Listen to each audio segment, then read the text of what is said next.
Hello everyone. Easy physics by N K channel पर आप सबका बहुत बहुत स्वागत है। 12th क्लास की फिजिक्स का चैप्टर नंबर 3 चल रहा है, जिसमें आज का अपना जो टॉपिक है विद्युत क्षेत्र में विद्युत द्विध्रुव को घुमाने में किया गया कार्य।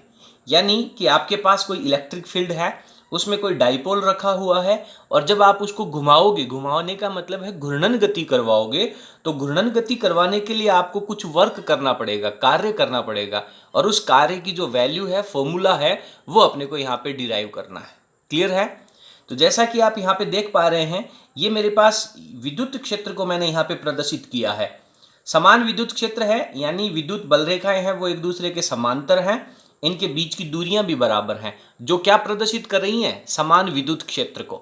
यदि दूरियां अलग होती या ये बल रेखाएं टेढ़ी मेढ़ी होती तो फिर आप कह सकते थे कि असमान विद्युत क्षेत्र है। चलिए, इसके अंदर ये आपने कोई एक डाइपोल रख दिया है। ये जो पेन का कैप है ये मेरे डाइपोल का काम कर रहा है।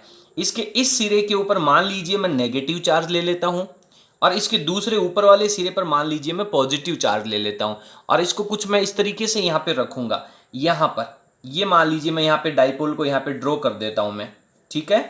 तो इसका यहाँ वाला जो नेगेटिव चार्ज है, इसके ऊपर जो नेगेटिव चार्ज Q है, इस नेगेटिव चार्ज Q के ऊपर इस विद्युत क्षेत्र की वजह से फोर्स लगेगा। कितना फोर्स लगेगा सर? ये फॉर्मूला हमने पढ़ रखा है, F is equals to minus Q E vector.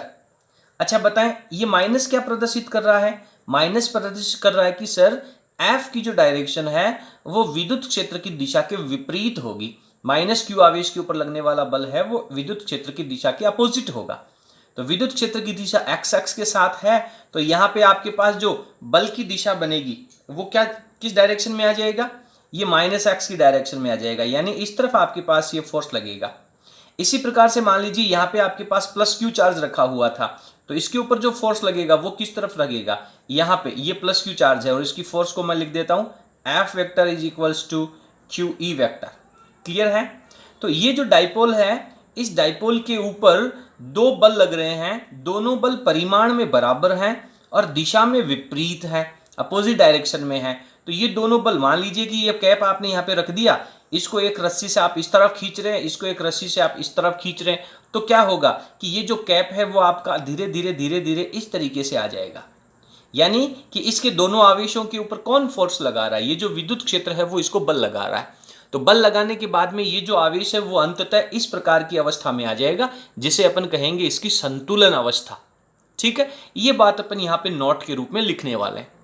तो सर अब अपने को तो यहाँ पे कार्य करना है इसको घुमाने में। इसको घुमाने में तो अपने कोई काम किया ही नहीं, इसको ये तो खुद स्वतः ही घूम रहा है। ये तो विद्युत क्षेत्र की दिशा के साथ साथ खुद स्वतः ही घूम रहा है। अपने इसको घुमाने में कहाँ वर्क किया? देखिए, अगर मान लीजिए कि इसके पास एक रस्सी बांध करके इधर किसी को पकड़ा देता हूं और एक रस्सी बांध करके इधर किसी को पकड़ा देता हूं और फिर उन दोनों को कहता हूं कि भैया आप खींचो। चलिए, जब वो दोनों इसके ऊपर फोर्स लगाएंगे तो इस कैप को यूं पकड़ करके और मुझे इस तरीके से घुमाने में कुछ कार्य करना पड़ेगा, क्योंकि ये जो दोनों बल हैं वो विपरीत दिशा में लग रहे हैं। और अब आप इसको जबरदस्ती पकड़ करके इस तरीके से घुमाओगे तो उसको घुमाने में आपको कार्य करना पड़ेगा, वो कार्य आपको कैलकुलेट करना है। समझ में आ रही है मेरी बात? इसके ठीक आगे वाले टॉपिक में पढ़ेंगे आप डाइपोल के अंदर संचित स्थितिज ऊर्जा। इसका मतलब क्या है कि जैसे जैसे आप इसको घुमाओगे, इसको घुमाने में आपको यानी बाह्य निकाय को कुछ वर्क करना पड़ेगा, वो इसके अंदर ऊर्जा के रूप में स्टोर हो जाएगा। जैसे ही आप इस डाइपोल को यहां फ्री छोड़ देंगे तो ये स्वतः ही इस विद्युत क्षेत्र के कारण वापस इस अवस्था में आ जाएगा। तो इस डाइपोल को वापस अपनी अवस्था में लाने के लिए जो एनर्जी आ रही है वो इसकी स्थितिज ऊर्जा है और वो स्थितिज ऊर्जा इसको घुमाने में किए गए कार्य के बराबर है। तो आज का अपना टॉपिक है वो है विद्युत क्षेत्र में विद्युत द्विध्रुव को घुमाने में किया गया कार्य। ठीक है, तो पहले अपन इसका डायग्राम बना लिया, अब अपन इसका पैराग्राफ लिखते हैं। ध्यान दें, इस डाइपोल को आप संतुलन अवस्था में ले जाके रखेंगे, उसके बाद आप घुमाना शुरू करेंगे, क्योंकि संतुलन अवस्था तक तो ये स्वतः ही चला जाएगा, खुद ही चला जाएगा। उसके बाद आपको इसको इस प्रकार से घुमाने में वर्क करना पड़ेगा। ये इसकी संतुलन अवस्था हो जाएगी। संतुलन अवस्था का मतलब क्या हो जाएगा? ये कुछ इस तरीके से होगा। यहाँ पे आपके पास ये माइनस क्यू चार्ज आ जाएगा और इस तरफ आपके पास प्लस क्यू चार्ज आ जाएगा, ये प्लस क्यू चार्ज आ जाएगा। अच्छा मुझे बताएं, ई की दिशा एक्स एक्स की दिशा में है, और द्विध्रुव आघूर्ण स्मॉल पी से जिसे आप रिप्रेजेंट करते हो उसकी डायरेक्शन क्या रहेगी? सर द्विध्रुव आघूर्ण की दिशा हमने पढ़ी है माइनस क्यू आवेश से प्लस क्यू आवेश में, यानी कि संतुलन अवस्था में डाइपोल के आघूर्ण की दिशा और विद्युत क्षेत्र की दिशा दोनों एक दूसरे के समांतर होती हैं, उसे अपन संतुलन की अवस्था कहते हैं। यानी P की डायरेक्शन द्विध्रुव आघूर्ण की दिशा और E की दिशा के बीच में एंगल 0 डिग्री होगा, यानी संतुलन अवस्था में 0 डिग्री होगा। अब आप इसको 0 डिग्री से आगे घुमाना शुरू करेंगे, जितना ज्यादा एंगल बढ़ता जाएगा 10, 20, 30, 50, 60, 90 वैसे वैसे इसको घुमाने में किया गया कार्य भी बढ़ता जाएगा। तो पहले अपन इसका पैराग्राफ लिख लेते हैं। यहां पे लिखा है कि समान विद्युत क्षेत्र ई सदिश में रखे विद्युत द्विध्रुव पर बल आघूर्ण, पहले चैप्टर का लास्ट टॉपिक आपने पढ़ा था कि इसके ऊपर बल तो 0 लगेगा, समान विद्युत क्षेत्र में होगा तो बल बराबर परिमाण का विपरीत दिशा में होने के कारण 0 हो जाएगा, और दोनों बलों की क्रिया रेखा अलग अलग है।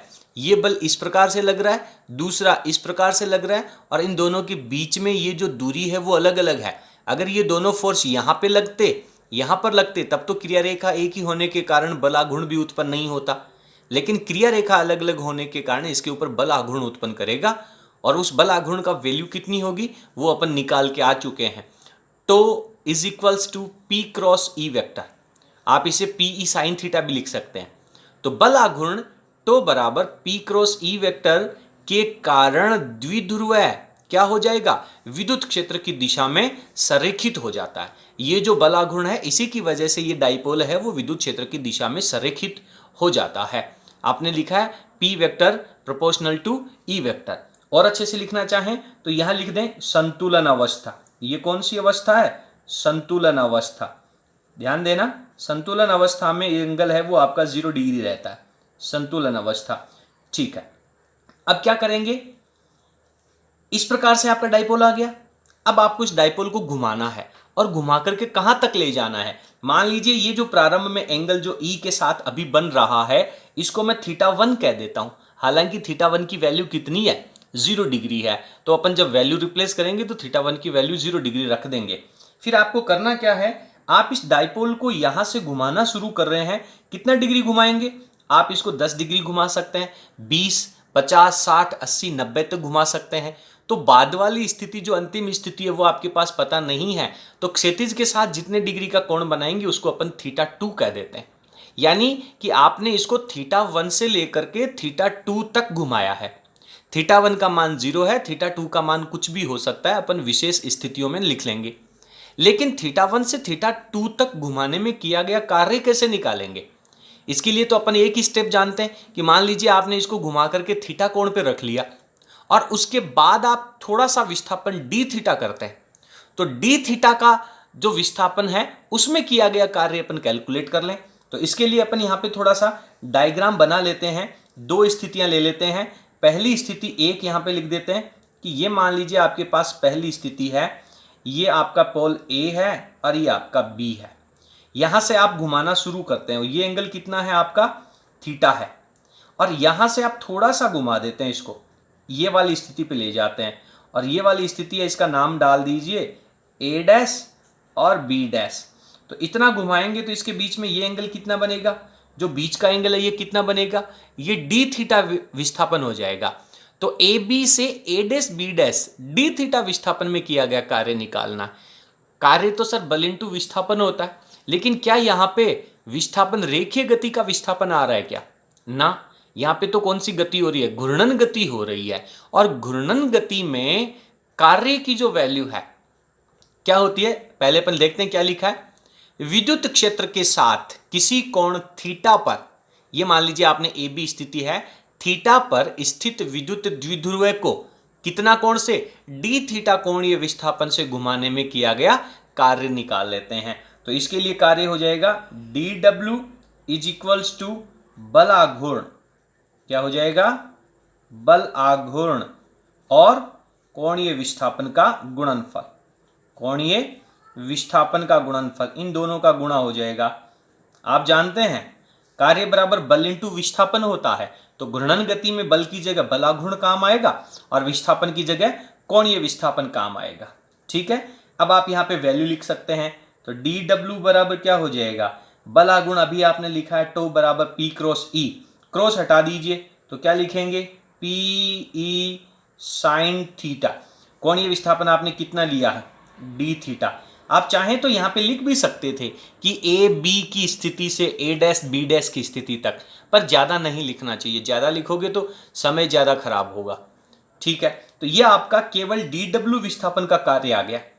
तो अब अपन यहाँ पे लिखेंगे विद्युत द्विध्रुव को कहाँ से कहाँ तक, विद्युत द्विध्रुव को θ1 से θ2 तक घुमाने में किया गया कार्य, ये लिख लीजिए, समाकलन कर देंगे तो आपके पास प्रारंभिक स्थिति भी हो जाएगी और अंतिम स्थिति भी हो जाएगी। डी डब्ल्यू का समाकलन करेंगे तो सर डब्ल्यू आ गया, पीई कांस्टेंट राशि है ये आपकी बाहर आ जाएगी, integration sine theta D theta और वैल्यू θ1 से लेके θ2 तक, पीई आ गया। साइन थीटा का समाकलन क्या होता है, साइन थीटा का समाकलन होता है sir minus cos theta, limit आपकी θ1 से θ2। ठीक है, चलिए जब अपन इसकी लिमिट चेंज करेंगे तो ये जो माइनस है इसको हटा करके आप लिमिट को इंटरचेंज कर सकते हैं। माइनस अगर आप हटाएंगे तो लिमिट जो अपर लिमिट θ2 है वो नीचे आ जाएगी, θ1 ऊपर चली जाएगी, और नहीं भी करें तो भी आप इसको सीधा लिख सकते हैं। तो आपके पास वैल्यू क्या आ जाएगी, W is equals to P E, और कॉस थीटा में लिमिट चेंज हो जाएगी, ऊपर नीचे लिख देंगे अपने इसको। ये बात क्लियर तो है ना आपको कि निशान हटने पर लिमिट इंटरचेंज कैसे हो जाएगी। भाई जब आप इस लिमिट को ओपन करोगे तो अपर लिमिट माइनस लोअर लिमिट आता है, तो ये माइनस उसको इफेक्ट करके इंटरचेंज कर देगा। तो चलिए अपन इसको लिख लेते हैं, then W is equals to आपके पास वैल्यू हो जाएगी PE cos θ1 upper limit minus cos θ2 lower limit. तो ये आपके पास इसका फाइनल फॉर्मूला आ जाता है। अब आप कहेंगे कि सर हमारी बुक्स के अंदर तो θ1 जो है यहाँ पे 1 लिखा हुआ है, उसकी भी बात करते हैं। आपने इस डाइपोल को प्रारंभ में कहाँ पे रखा है, संतुलन की स्थिति में रखा है ना। अलग अलग स्थितियां हैं, कहीं से भी पूछा जा सकता है, तो यहाँ पे अपन ले लेते हैं इसकी विशेष स्थितियां। वास्तविक फॉर्मूला जो है वो तो यही रहना है इसका, ठीक है, वास्तविक फॉर्मूला तो यही रहना है। अब विशेष स्थितियों के अंदर आप देखेंगे कि प्रारंभिक स्थिति क्या है, कहाँ से कहाँ तक आवेश जा रहा है। तो फर्स्ट पॉइंट है संतुलन अवस्था से शुरू कर दीजिए, संतुलन अवस्था। तो θ1 की बराबर कितनी हो जाएगी, 0 डिग्री से θ2 बराबर 90 डिग्री तक। ठीक है, तो W इज इक्वल टू कितना हो जाएगा, ये आपके पास वैल्यू हो गई PE, और ये फॉर्मूले में आपके पास वैल्यू हो जाएगी cos 0 की वैल्यू, cos 0 की वैल्यू क्या होती है 1, माइनस cos 90 की वैल्यू होती है 0, then this is equal to W बराबर आपके पास PE की वैल्यू आ जाएगी। यानी कि डाइपोल को यदि आप 90 डिग्री तक घुमाना चाहते हैं तो आपको इतना वर्क करना पड़ेगा। दूसरा संतुलन अवस्था से ले लेते हैं अपन इसको, प्रारंभिक स्थिति अपन बिल्कुल क्लियर लिख देते हैं यहाँ पर, ठीक है ना, संतुलन अवस्था से। हालांकि ये ऑटो अंडरस्टूड है, θ1 बराबर 0 डिग्री से प्रति समांतर, प्रति समांतर का मतलब होता है विपरीत दिशा में। किसके प्रति समांतर, विद्युत क्षेत्र के प्रति समांतर आपको करना है। यानी कि जो डाइपोल आपका इस प्रकार से रखा हुआ था, इसको यूं घुमा करके और उल्टा कर देना है। तो कितने डिग्री का एंगल घूम गया, 180 डिग्री का हो गया सर। तो θ2 की वैल्यू आपके पास 180 डिग्री हो जाएगी। तो अब वैल्यू रख दीजिए, W is equals to PE cos 0 की वैल्यू 1 माइनस फॉर्मूले का, और cos 180 की वैल्यू -1, और -1 इसको क्या कर देगा +1। तो देन W बराबर क्या हो जाएगा, ये हो जाएगा 2PE। ठीक है, अब इस क्वेश्चन में सर आपने θ1 क्यों लिखा, डायरेक्ट यहाँ पे 0 ही लिख दो। अब इसका अपन तीसरा पार्ट और लेते हैं।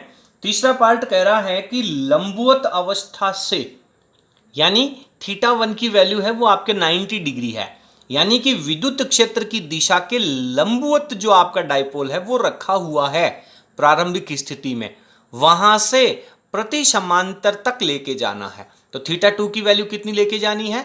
180 डिग्री लेके जानी है। तो फॉर्मूला आपके पास है W बराबर PE cos θ1 minus cos θ2, value रख दीजिए। θ1 की वैल्यू कितनी है? 90 डिग्री।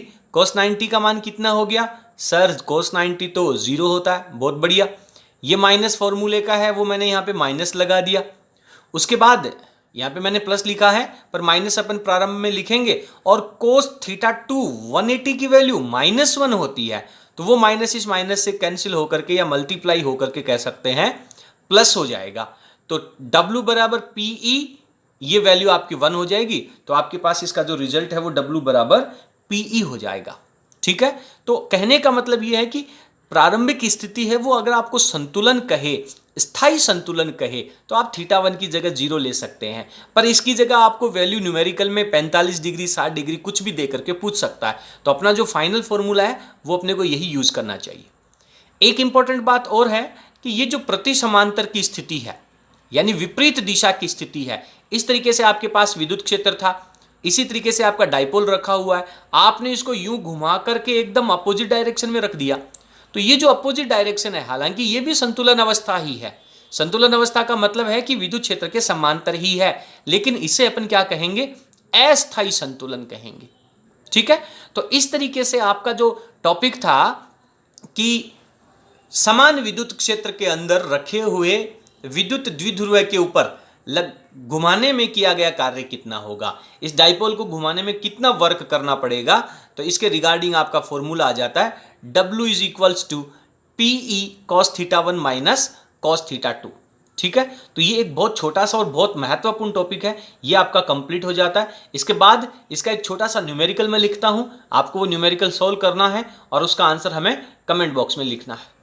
तो अपना क्वेश्चन है इस टॉपिक का कि 5 माइक्रोकुलाम के 2 विपरीत आवेश 1 एंगस्ट्रॉम की दूरी पर विद्युत क्षेत्र 5 × 10⁻⁴ न्यूटन पर कुलाम में स्थायी संतुलन अवस्था में स्थित है और इसे अस्थायी संतुलन अवस्था तक ले जाने में किया गया कार्य ज्ञात कीजिए।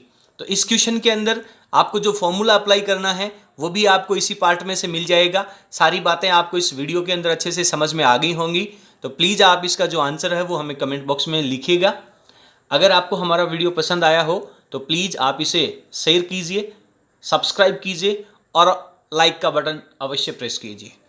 ये जो नोट्स हैं वो आप वीडियो को पॉज करते हुए अपने नोटबुक में अच्छे तरीके से लिख लीजिए। बहुत बहुत धन्यवाद।